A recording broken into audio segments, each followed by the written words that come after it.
RTI act क्या है, थोड़ा सा मैं इसके बारे में बता देता हूँ।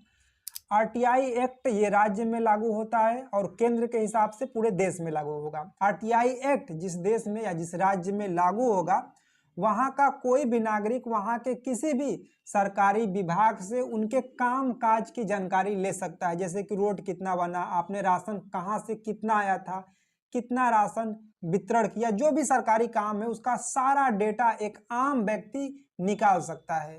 आरटीआई एक्ट के जरिए अरविंद केजरीवाल, अन्ना हजारे, इनका ये मानना था कि देश में जो हो रहे हैं भ्रष्टाचार, जैसे कि रेल में भ्रष्टाचार हो गया, राशन में भ्रष्टाचार, कृषि में जो भ्रष्टाचार हो रहा है, नौकरियों में जो भ्रष्टाचार हो रहा है, इन सारी चीजों को दूर करने के लिए वो लोग आरटीआई एक्ट का मांग कर रहे थे। आरटीआई एक्ट को लेकर बहुत ज्यादा प्रोटेस्ट भी होता है, लोगों में उत्साह भी होता है कि आरटीआई एक्ट को केंद्र लेवल पर लागू किया जाए। अब इस आरटीआई बिल को लेकर अन्ना हजारे, अरविंद केजरीवाल और शेखर राव पूरे नेशनल लेवल पर आरटीआई बिल का मांग करने लगते हैं, जिसके वजह से सरकार दबाव में आ जाती है। आरटीआई बिल को लेकर बहुत ज्यादा प्रोटेस्ट भी होते हैं।